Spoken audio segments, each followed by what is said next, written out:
Assalamualaikum warahmatullahi wabarakatuh. Saya akan menjawab pertanyaan untuk UAS Teori Komunikasi. Yang pertama, jelaskan Society of Spectacle dan akibatnya dalam kehidupan manusia.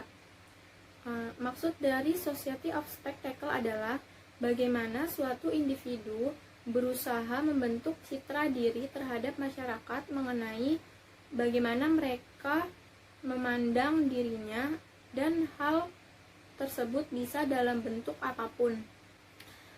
Biasanya memiliki kecenderungan untuk ingin diakui dan dianggap ada. Itulah sebabnya seseorang seringkali update dan show up di media sosial dengan menunjukkan kelebihannya, mulai dari kecantikan, kelangsingan, dan kesuksesan hidupnya, prestasi, serta apapun yang dianggap keren oleh penontonnya.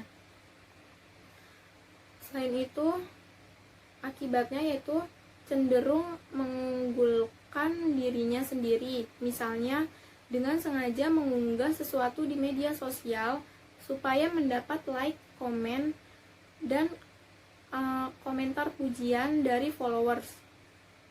Yang kedua, teori yang saya pilih, teori dalam proses inquiry.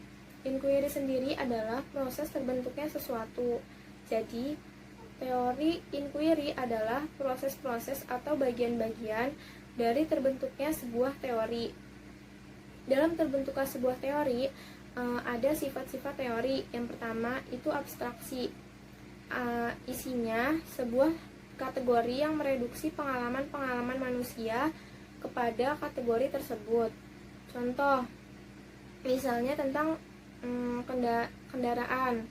Di dalamnya ada kategori bahan bakar, kategori rem, kategori gas. Sementara pengalaman manusia berkendara mungkin ada yang di luar kategori tersebut. Sehingga itu yang disebut bahwa pengalaman manusia direduksi atau terkurangi, karena teori tersebut hanya menyediakan beberapa kategori. Yang kedua, konstruksi, maksudnya teori diciptakan oleh manusia, makanya teori itu bisa dikritik, ditambah, dikurangi, dan disempurnakan. Teori sendiri itu bukan realitas.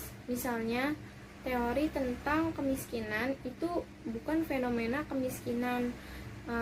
Teori hanya melihat di luar, jadi kita bisa membedakan mana teori yang realitas atau kenyataan dan yang bukan.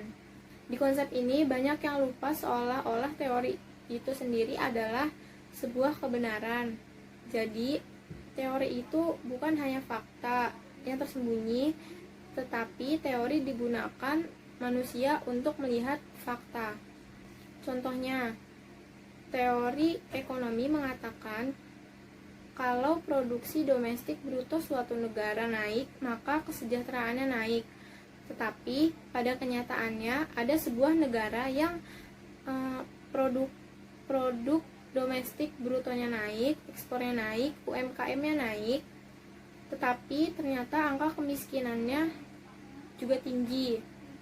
Ini berarti bukti lebih penting karena kita paham setiap teori pasti ada kekurangannya. Karena hal ini hasil konstruksi manusia. Yang ketiga yaitu teori selalu terikat tindakan. Contohnya, kita menaik motor, lalu diberi teori tentang tata cara untuk naik motor. Kemudian dipraktekkan pas naik motor. Jadi, gini caranya ngegas, gini caranya ngerem, caranya belok begini. Nah, itu diketahuin pas sebelum dipraktekin atau sebelum bertindak. Maka teori tersebut menjadi pedoman manusia untuk bertindak.